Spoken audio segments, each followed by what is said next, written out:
En un mundo donde lo que no se cuenta, es lo que más asusta, hay historias que jamás debieron ser reveladas, secretos que susurran en la oscuridad, y leyendas que cobran vida cuando menos lo esperas. Bienvenidos al rincón más inquietante del internet.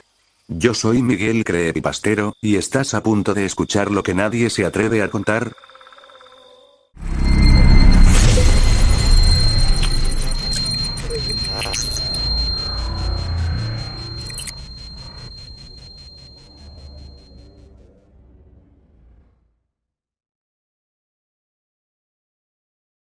Las muñecas poseídas. Lucía y su familia se mudaron a una casa antigua en las afueras del pueblo. La propiedad era grande y estaba rodeada de árboles, pero lo que más le llamaba la atención era una habitación en el segundo piso que tenía una ventana empañada. Nadie hablaba mucho sobre esa habitación.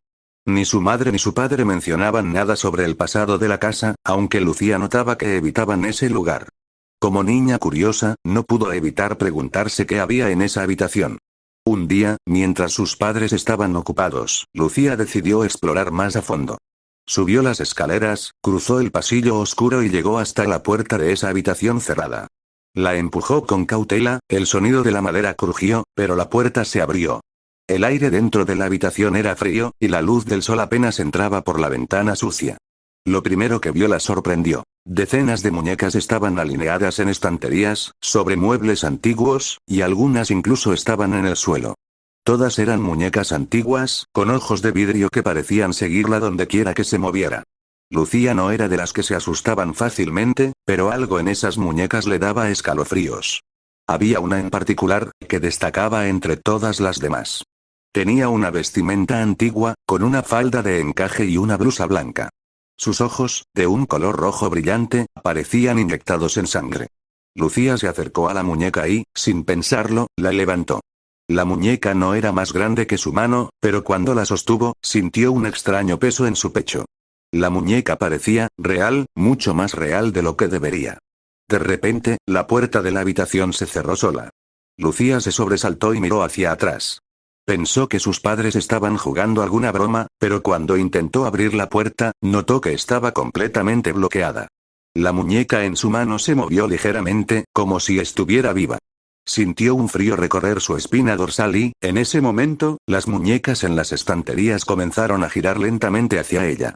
No hacía ruido, pero Lucía podía sentir sus ojos fijos en ella. Un susurro bajo, casi inaudible, llenó el aire. Lucía apenas pudo escuchar lo que decía, pero las palabras eran claras. Devuélveme lo que me pertenece. El pánico se apoderó de ella.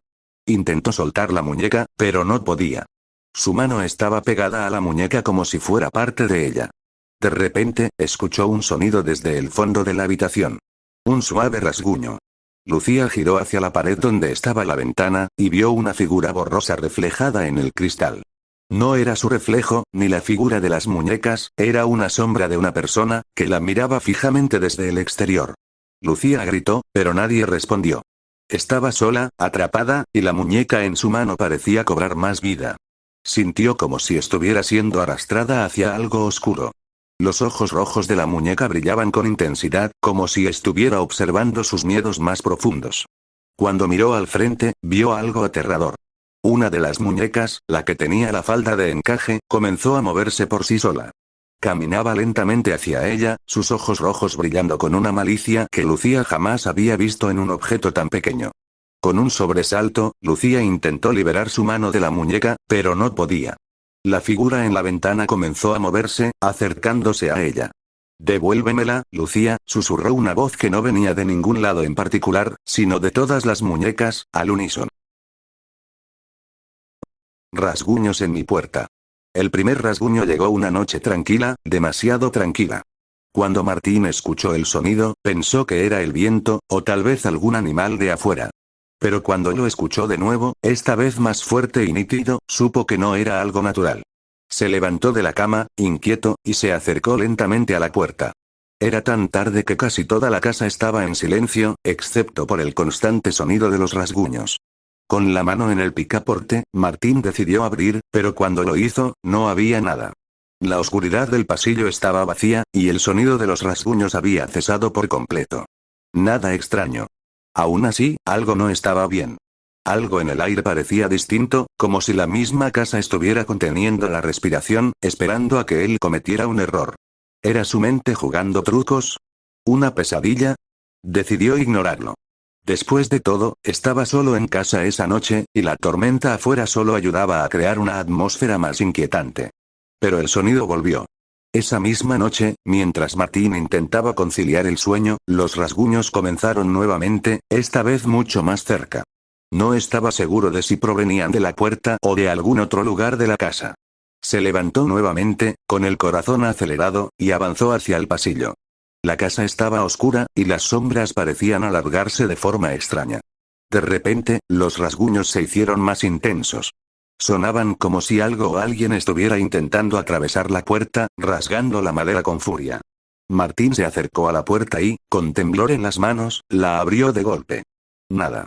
Pero esta vez, el aire era denso, pesado, como si algo estuviera en el aire. Un frío antinatural recorrió su espalda. Y en el fondo del pasillo, vio algo. Una figura oscura, casi humana, se destacaba en la penumbra. Estaba quieta, observándolo. Martín no podía distinguir su rostro, pero el simple hecho de que estuviera allí, en la oscuridad, lo aterraba profundamente. Con los ojos fijos en la figura, intentó dar un paso atrás, pero algo le impedía moverse, como si el miedo lo hubiera inmovilizado. De repente, los rasguños comenzaron de nuevo. Esta vez, más frenéticos, casi como si estuvieran dentro de la casa, moviéndose entre las paredes. Martín no entendía qué estaba pasando, pero sabía que no podía quedarse allí mucho más tiempo. Con un grito ahogado, cerró la puerta de golpe y corrió hacia el teléfono. Trató de llamar a la policía, pero la línea estaba muerta. Miró hacia la ventana. La tormenta seguía afuera, pero algo más había cambiado. Las luces de la calle parpadeaban, como si alguien estuviera manipulándolas. De repente, los rasguños volvieron, más intensos que nunca, como si estuvieran dentro de la misma puerta. Golpes, arañazos, y una risa gutural comenzaron a emanar del otro lado, llenando la casa con un sonido que nunca podría describir. No era humano. No era natural. Desesperado, Martín agarró un martillo de su caja de herramientas y se dirigió a la puerta. Cuando la abrió, algo lo empujó hacia atrás. Cayó al suelo con fuerza, y algo invisible lo rodeó, apretando su pecho. La figura de la sombra de antes apareció frente a él, mucho más cerca, casi en su cara. El rostro se formó frente a sus ojos, una mezcla de sombras y carne deforme, con ojos oscuros como la muerte misma. Un susurro inhumano se oyó en su oído. «Te lo dije, no debiste abrir la puerta». Martín intentó gritar, pero su voz fue absorbida por la oscuridad. La figura se acercó, y el frío de su presencia lo invadió. Los rasguños cesaron de inmediato, y con un movimiento rápido y violento, la figura desapareció, dejándolo solo, temblando en el suelo, mientras la puerta seguía siendo el único vestigio de su presencia. Al día siguiente, la policía llegó a la casa. No encontraron nada. Ningún signo de allanamiento, ninguna huella de la figura oscura. Solo las marcas de los rasguños, mucho más profundas, como si alguien hubiera estado intentando escapar. Martín fue encontrado en su cama, temblando, con los ojos desorbitados y una expresión de terror eterno en su rostro. Lo único que dejó detrás fue una puerta, sucia por los rasguños y el eco de una risa lejana. El tipo negro en el bosque. Era una noche oscura y fría cuando Carlos, acompañado de sus amigos, decidió adentrarse en el bosque. Estaban buscando algo de emoción, algo que les hiciera sentir vivos, así que se adentraron en los árboles altos y frondosos, ignorando los viejos rumores de que el lugar estaba maldito. Nadie quería ser el cobarde del grupo, así que continuaron caminando, riendo y bromeando a medida que avanzaban. Sin embargo, pronto se dieron cuenta de que el ambiente comenzó a cambiar. El aire se volvió espeso, y una densa niebla cubrió el suelo. Las risas comenzaron a desaparecer a medida que avanzaban, y la oscuridad parecía tragarse todo a su alrededor. De repente, se dieron cuenta de que ya no podían ver las estrellas ni la luna. El bosque parecía haberse tragado la luz. Fue entonces cuando lo vieron. A lo lejos, entre los árboles, una figura alta y oscura se movía. No tenían forma, pero su silueta era claramente humana. El tipo era completamente negro, una sombra que no reflejaba ni la luz ni el entorno. Se movía rápidamente entre los árboles, como si estuviera observando a cada uno de ellos. La sensación de incomodidad se apoderó del grupo. Uno de los amigos, José, trató de acercarse, pero a medida que caminaba hacia la figura, comenzó a escuchar susurros apagados. Como si algo le estuviera hablando en una lengua extraña, algo que no podía entender. Sin embargo, sus palabras eran claras en su mente. No te acerques, no sigas. Pero José no escuchó. Cuando llegó a un árbol cercano, la figura desapareció, como si se hubiera desvanecido en la negrura. Pero el terror comenzó cuando José escuchó un susurro a sus espaldas. Se dio vuelta y vio algo que lo hizo gritar en pánico. El tipo negro estaba justo detrás de él, mirando con unos ojos vacíos, oscuros como la noche. Su rostro estaba completamente inerte, sin expresión, pero sus ojos parecían perforar su alma. José intentó correr, pero sus pies no respondían. La figura lo alcanzó y, en un parpadeo, desapareció en la oscuridad. Los demás amigos intentaron encontrarlo, pero el bosque los había engullido. La niebla se había vuelto más espesa, y ya no podían ver ni el camino ni a sus compañeros. Esa misma noche, los amigos que se quedaron buscándolos, jamás volvieron. Solo se encontraron sus mochilas abandonadas y, junto a ellas, una serie de marcas extrañas, como si algo los hubiera arrastrado. La leyenda del tipo negro del bosque cobraba otra víctima. Nadie ha vuelto a entrar en ese lugar desde entonces, y el bosque permanece, siniestro, esperando la próxima persona que se atreva a caminar por allí. Mi hija perdida. María estaba desesperada. Su hija pequeña, Valeria, había desaparecido sin dejar rastro. Había salido al parque como lo hacía todas las tardes, pero esa vez algo había cambiado. Nadie había visto nada, ni los vecinos, ni los transeúntes. La niña simplemente desapareció. La policía comenzó a investigar, pero después de semanas sin resultados, el caso comenzó a enfriarse. María nunca perdió la esperanza, aunque su angustia crecía con cada día que pasaba. Una noche, mientras se encontraba sola en casa, la puerta de su habitación se abrió lentamente. María pensó que era el viento, pero al ver que la luz del pasillo estaba apagada, comenzó a sentirse incómoda. En la oscuridad, algo se movía hacia ella. Una sombra, apenas visible, cruzó la puerta. Se levantó rápidamente, el corazón latiendo con fuerza, y al encender la luz, vio algo que la dejó helada. Era su hija, Valeria. Pero algo estaba mal. La niña no parecía ser la misma. Sus ojos, normalmente brillantes y llenos de vida, estaban vacíos, opacos, como si no estuviera allí.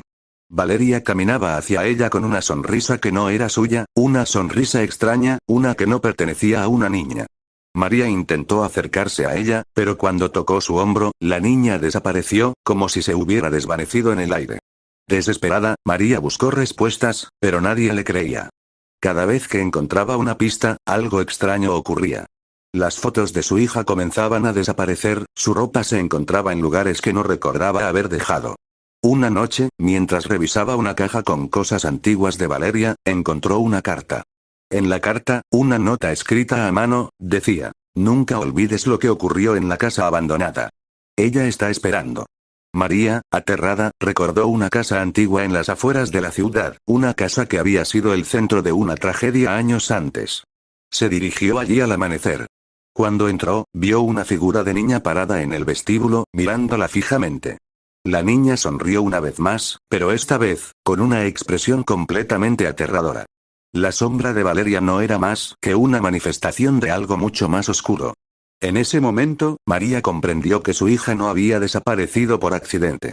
Valeria había sido tomada por algo antiguo, algo que habitaba en esa casa, algo que había estado esperando por generaciones. La figura de la niña desapareció en las sombras, dejando atrás a María, atrapada en el mismo destino de su hija, condenada a vivir con la constante sensación de estar siendo observada por algo desconocido. Nunca vayas al piso 13. Carlos y su amigo Javier eran jóvenes aventureros, siempre en busca de emociones fuertes. Habían estado en varios lugares tenebrosos, pero nunca habían oído hablar de un hotel tan antiguo como el Hotel Abismo. El lugar estaba lleno de historia, pero lo que más los atraía era un rumor que circulaba entre los habitantes del pueblo cercano. El hotel tenía un piso 13, pero nadie había podido llegar a él. Un día decidieron investigar por sí mismos. Al llegar, el hotel se veía desolado y cubierto de polvo. Las luces parpadeaban en la entrada principal, y el silencio era profundo, como si el lugar estuviera esperando algo o alguien. Sin pensarlo demasiado, Carlos y Javier entraron al vestíbulo y se dirigieron al ascensor. La recepcionista, una mujer de aspecto sombrío, les entregó una llave sin decir palabra alguna. Solo les advirtió que nunca subieran al piso 13.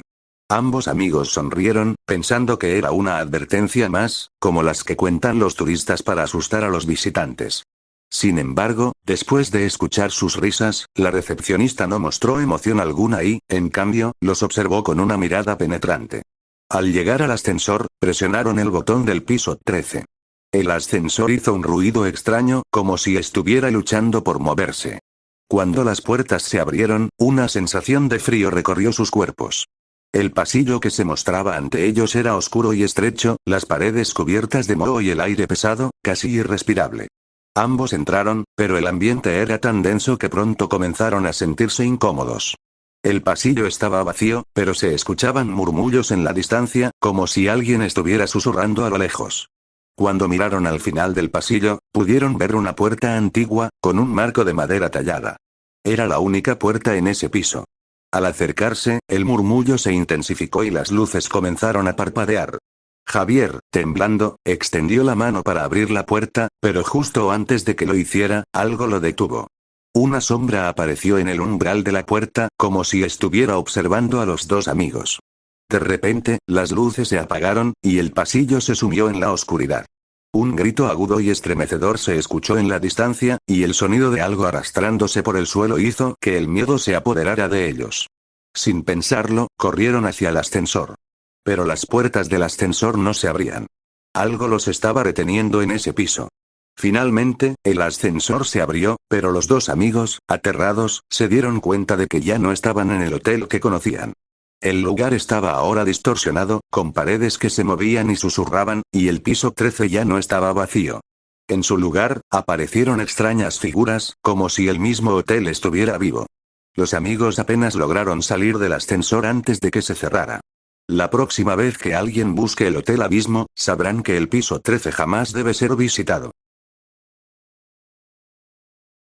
La niña extraña en el Oxxo. Era una noche común cuando Claudia decidió hacer una rápida parada en el Oxxo, que quedaba cerca de su casa. Había tenido un día agotador y quería algo rápido para cenar antes de llegar a su casa. Cuando entró, notó que no había mucha gente, solo un par de personas en los pasillos de los refrigeradores.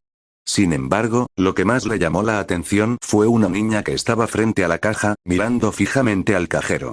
La niña no debía tener más de 6 años. Su rostro era pálido, y su vestido blanco estaba sucio, como si hubiera estado vagando por un largo tiempo. Su mirada era inquietante, fría, y fija. La niña no movía ni un músculo, y aunque Claudia intentó ignorarla, no podía evitar sentir una extraña sensación de incomodidad. La niña parecía saber algo, como si estuviera esperando a que Claudia hiciera algo. Al acercarse a la caja, Claudia notó que la niña no estaba sola. Había algo oscuro a su lado, una figura que parecía desdibujarse y volverse invisible, como una sombra que se desplazaba lentamente por el suelo. La niña de repente comenzó a susurrar algo, pero las palabras no eran claras. Claudia trató de no mirar demasiado, pero antes de salir, la niña se acercó a ella y le susurró al oído: «No te vayas por esa calle».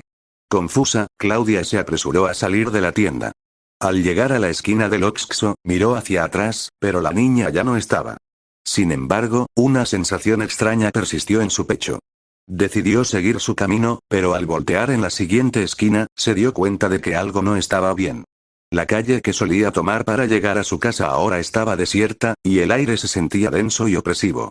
Al caminar unos pasos más, Claudia vio algo en el suelo. Un objeto pequeño y desgastado, como un juguete. Cuando se agachó a recogerlo, vio una sombra moverse detrás de ella. Era la figura de la niña, y esta vez, ya no estaba sola. Una figura alta y oscura apareció junto a la niña, y una risa suave pero escalofriante se escuchó en el aire. La niña, con su rostro inexpresivo, repitió: «Te lo dije». Claudia no tuvo tiempo de reaccionar.